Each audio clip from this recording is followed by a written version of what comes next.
So, nasan tayo, Marco? Nauutal ako, Uchi.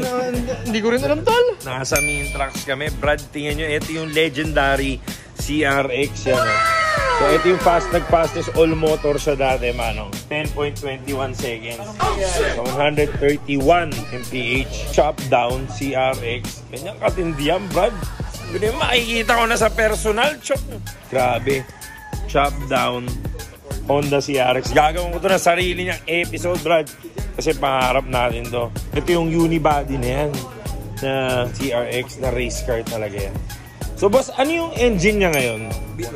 D20 all motor, di ba, sir? All motor, true to the roots. Ganyan yan, bro, do. Unibody. Kaya natin papasok tayo sa loob para makita natin para sa inyo. Let's go. Ito yung loob ng unibody. Magano, no? Manong siya. So, papasok ako sa loob. Yan na, Brad. Tube chassis ito. Ganito yung mga race car. Ganito kami pumasok sa mga race car na kotse. Tatanggalin ko dapat ito eh, pero hindi ko natatanggalin. Ang ina. Yung hairstyle mo, baka masira. Manong siya. Tingnan mo ang gano'ng karaming gano'n. Kunyari, tumatrang ka na. Ay. Dapat siya.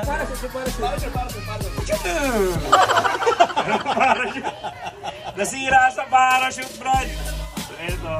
Makita natin. Ito yung loob ng race car. Yan. So, ganyan yan. Yung head clearance ko, Brad, oh. Ganyan lang. Ito, Manong Chuck. Pangarap ko to. Kumbaga, parang ko nakita si Aya Midel nito. Tapos, hawakan ko siya, Manong Chuck.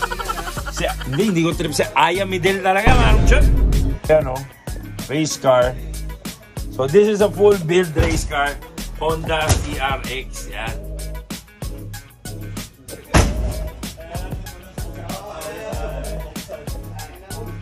Full-blown race car.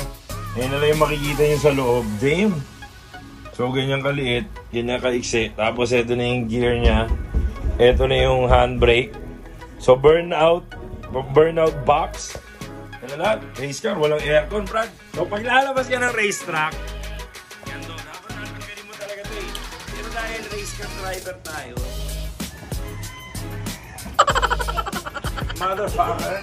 Diba? Ganun lang kadali mo sa racetrack. Para kang nag-workout. So, the legendary Honda CRX. Happy to, Brad. Ayan yun, no? Full episode para sa kanya. The fastest all motor nung panahon niya. So, ano pa nga ba? Let's fucking go.